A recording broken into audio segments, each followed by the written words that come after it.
মানহানির মধ্য দিয়ে আমরা এই সরকারের যে ভঙ্গুর অবস্থায় রয়েছে, তারা যে সরকার চালাতে পারছে না, তারা যে অ্যাক্টিভ হচ্ছে না, সেটা আমাদের সামনে আরো দৃশ্যত হয়ে উঠেছে। তারা আমাদের বর্তমান সময়ের কার্যক্রম হবে গণতান্ত্রিক উপায়ে। যদি বাংলাদেশের সকল মানুষ মাঠে থাকে, তাহলে এই সরকার অনেকগুলো কাজ হাতে নিতে পারবে, যেই কাজের মধ্য দিয়ে আমরা বহির্শক্তি মোকাবেলা করতে পারবো। তেমনি ভাবে দেশের অভ্যন্তরে বহির্শক্তির যারা স্যাবোটেজ করে, তাদেরকেও আমরা নিবৃত্ত করতে পারবো। এই জন্য সকলকে আহ্বান জানাবো, সাংবাদিক বন্ধুরা, আলেম সমাজ, নারীরা, সমাজের প্রত্যেকটি অংশীজন আপনারা মাঠে নেমে আসুন। এই নামাটা কোনো দলের জন্য নয়, এই নামাটা হলো আপনার অস্তিত্বের লড়াই। কারণ আপনি যদি ঘরে বসে থাকুন, অনেক সাবোটেজ গ্রুপ রয়েছে যারা আপনার ঘরে গিয়ে গজুলি করতে চাইবে, যারা আপনার বাসা জ্বালিয়ে দিতে চাইবে। আপনি বাসার বাহিরে এসে রাজপথে তাদেরকে মোকাবেলা করতে হবে। সাথে সাথে আমরা ভারতকে হুঁশিয়ার করে দিতে চাই, আপনি যতক্ষণ না পর্যন্ত শেখ হাসিনাকে বাংলাদেশের কাছে হ্যান্ড ওভার না করবেন, ততক্ষণ পর্যন্ত 18 কোটি বাংলাদেশের মানুষ রাজপথে অবস্থান করবে, বিপ্লবী পরিবেশ থাকবে। যদি দক্ষিণ এশিয়ার শান্তি প্রতিষ্ঠা করতে আমরা চাই, যদি ভারতের অখণ্ডতা তারা রাখতে চায়, যদি ভারতের শান্তি শৃঙ্খলা তারা ফিরিয়ে আনতে চায়, তারা অবশ্যই বাংলাদেশকে শেখ হাসিনাকে ফেরত দিতে হবে। ধৈর্য ধারণ করেছিলাম, শেখ হাসিনার বিচারের রায়ে ফাঁসি হয়েছে, আমরা সেই বিচারের রায় বাস্তবায়নের অপেক্ষায় রয়েছে।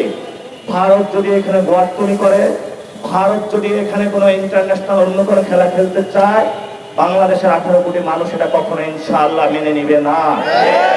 আমাদের 2000 ভাই শহীদ হয়েছে, গতকাল পুরো বাংলাদেশের রাজপথে স্লোগান হয়েছে, আমরা সবাই হাদি হব, আমরা সবাই শহীদ হব।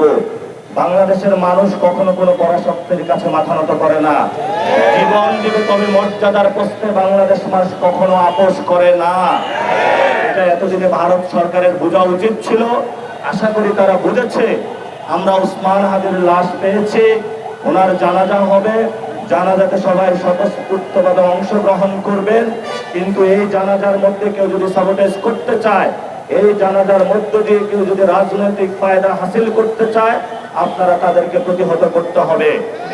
আমরা এখানে বলতে চাই, বাংলাদেশের মানুষের ধর্ম ইসলাম, ইসলাম নিয়ে যারা রাজনীতি করে, আমরা এখানে ইসলাম শান্তির পথে সবাইকে আহ্বান জানাতে চাই। ইসলাম আমাদেরকে শিখিয়েছে যে কিভাবে শান্তিপূর্ণ ওয়েতে, শান্তিপূর্ণ ভাবে বিশ্বকে নেতৃত্ব দিতে হয়। যদি এই আমরা বাংলাদেশে নেতৃত্ব দিতে চাই, তবেই অবশ্যই যারা ধর্মের অনুসারী রয়েছেন, ইসলাম ধর্মের, তাদেরকে অবশ্যই হিন্দু ধর্মের যারা ভাই রয়েছে তাদের নিরাপত্তা নিশ্চিত করতে হবে। আমরা দেখেছিলাম গণ অভ্যুত্থানের সময় আপনারা গিয়ে মন্দিরগুলো পাহারা দিয়েছিলেন, খ্রিস্টানের চার্চগুলো আপনারা পাহারা দিয়েছিলেন। এখনো আমাদেরকে সেই পাহারার ভূমিকা অবতীর্ণ হতে হবে। এখন তারা এসেছে আমাদেরকে ইসলামের অনেকে লেবাস ধরে বিভিন্ন জায়গায় তারা আক্রমণ চালিয়ে যাচ্ছে। আমরা বলবো, আল্লাহর রাস্তায় আমাদেরকে মাফ করুন, আমরা ইসলাম ধর্ম মানি, আমরা আল্লাহর অনুসারী, আমরা নবী মুহাম্মদ সাল্লাল্লাহু আলাইহি সাল্লামের নীতি অনুসরণ করতে চাই। উনি আমাদেরকে শিখিয়েছেন, আরবের তপ্ত বালুর উপরে যিনি পায়ে হেঁটে যখন তারা তাদেরকে পাথরের ঢিল মেরেছিল, উনি ইসলামের সুমহান বাণী প্রচার করে গিয়েছিলেন। ইসলামের সুমহান প্রচারের বাণীটাই হলো সাম্য, মানবিক মর্যাদা এবং ন্যায় বিচার।